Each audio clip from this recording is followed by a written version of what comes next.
हमें एक चीज़ पता है, हम बचपन से ही पढ़ते आ रहे हैं। यहाँ पे एक नंबर है जिसको हम किसी संख्या से डिवाइड करते हैं, वो कहलाता है डिविडेंड।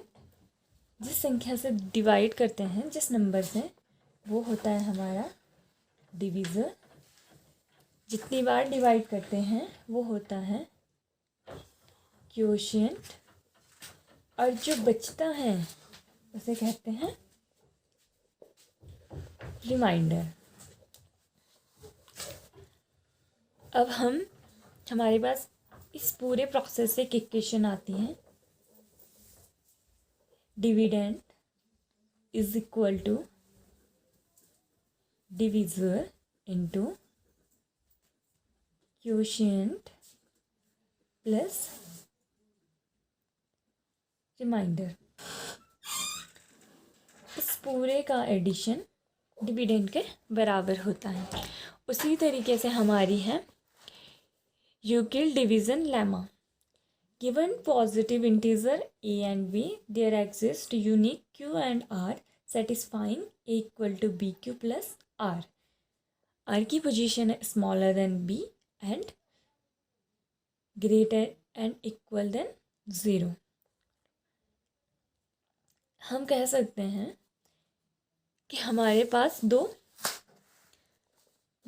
इंटीजर हैं, positive integer a and b, और अब हमारे पास दो और यूनिक क्यू एंड आर दो नंबर हैं। हमें इनके बीच में रिलेशन सेटल करना है। तो ए इक्वल टू,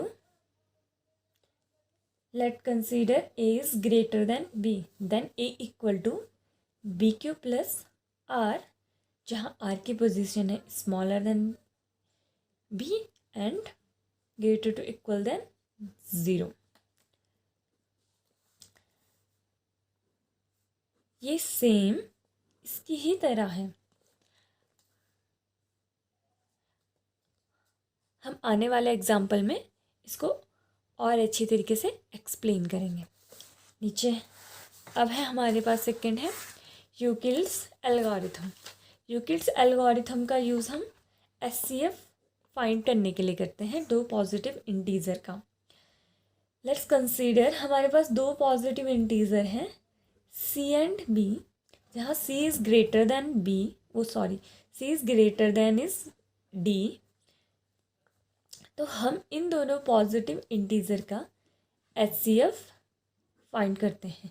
तो एचसीएफ फाइंड करने के लिए जो प्रोसेस होता है वो पूरा है यूक्लिड्स की डिवीज़न लेमा पे डिपेंड है। अब देखिए, to obtain the HCF of two positive integer c and d which c is greater than d, follow the step below. Apply Euclid's division lemma to c and d, so we find whole number q and r such that c is equal to dq plus r. अगर हम c और d पे Euclid division lemma लगाते हैं तो हमें find होता है c equal to D Q plus R. ठीक है, if r equal to 0, d is the HCF of c and d। अगर हमें हमारा r 0 फाइंड हो जाता है तो ये जो d है वही हमारे c एंड d का एचसीएफ होगा।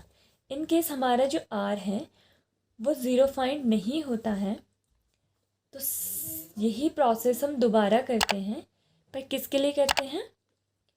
q एंड r के लिए।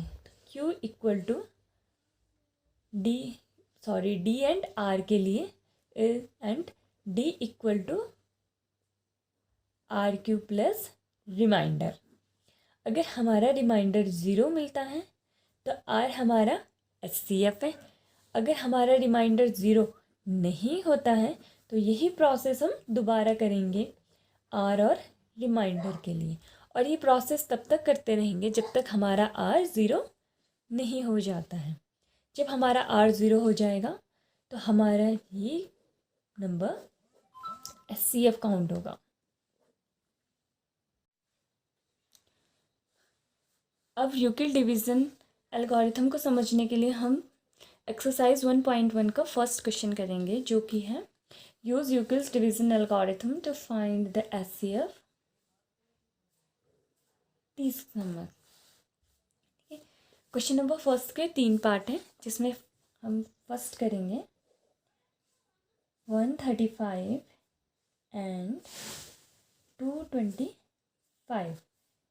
ये दो पॉजिटिव इंटीजर हैं जिनका हमें एचसीएफ निकालना है, वो भी किसकी हेल्प से? यूक्लिड डिवीज़न एल्गोरिथम की हेल्प से। तो सबसे पहले हम देखेंगे कि इन दो पॉजिटिव इंटीजर में बड़ा डिजिट कौन सा है, बड़ा नंबर कौन सा है। तो 225 इज़ ग्रेटर देन 135, तो हमारा ए होगा 225 और बी होगा 135। तो 225 इज़ इक्वल टू 135। अब हमें इसे या तो ऐसी संख्या से इंटू करना है कि इसका रिमाइंडर 0 बचे, या तो ऐसी संख्या से इंटू करना है कि जिसका रिमाइंडर ऐड करने पे 225 बचे। तो अब हम 135 में अगर हम 135 2 करें तो ये होगा 2 5 10, 2 3 6 7, 270, जो कि 225 से बड़ा है। इसलिए हम 135 में 1 का इंटू करेंगे और हमारे पास रिमाइंडर कितना बचेगा? हमारे पास बचेगा रिमाइंडर 225 माइनस 135 कितना होता है? 90। हमारा रिमाइंडर 0 नहीं हुआ है, तो अब यही प्रोसेस हमें दोबारा करना है। किसके लिए? 135 और 90 के लिए। तो 135 इज इक्वल टू 90 इंटू, अब फिर हमें 90 को ऐसे नंबर से इंटू करना है, या तो रिमाइंडर 0 बचे, या तो इंटू करने के बाद जो डिजिट आए उसमें बचे रिमाइंडर को ऐड करने से 135 आए। 90 2 होता है 180, इसलिए हम 90 का इंटू करेंगे 1 से और हमारे पास रिमाइंडर बचेगा 45।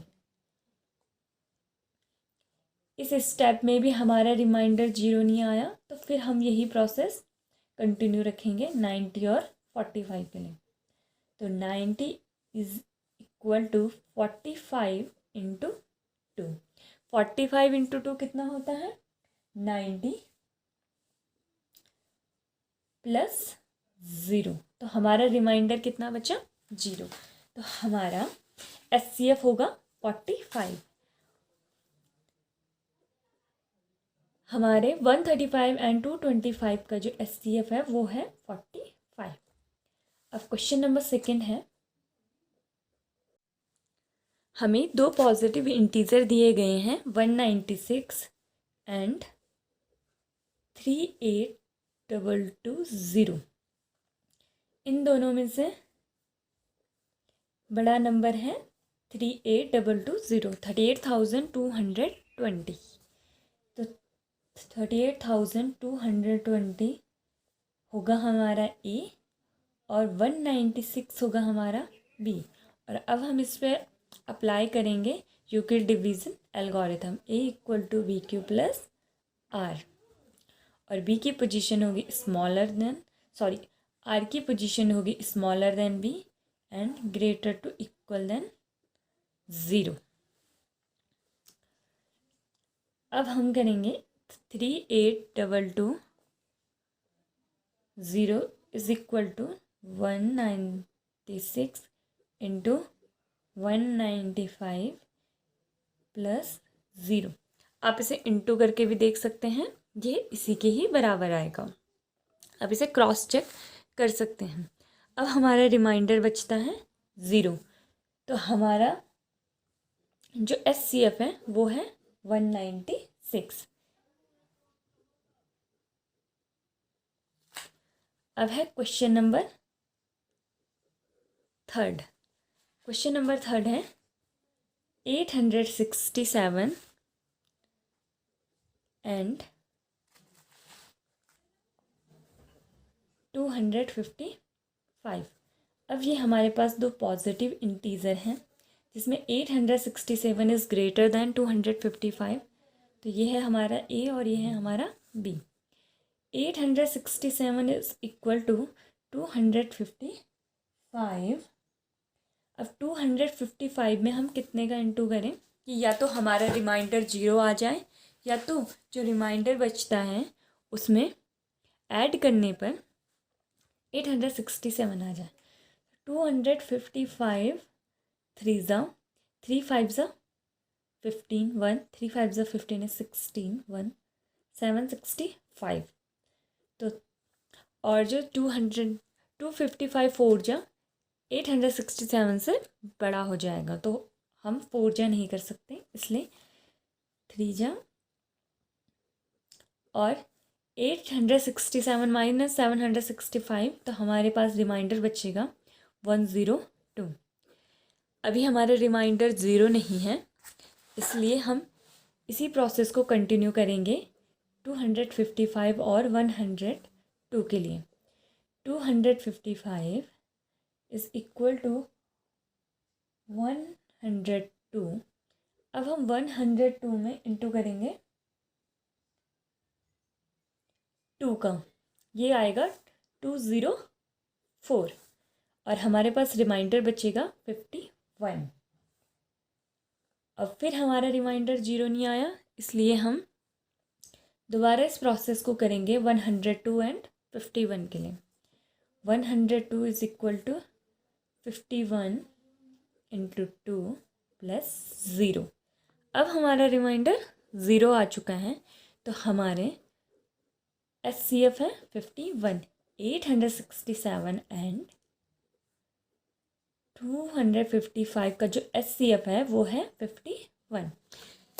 इस तरीके से हम यूक्लिड डिवीज़न एल्गोरिथम की हेल्प से दो पॉजिटिव इंटीजर का SCF निकाल सकते हैं।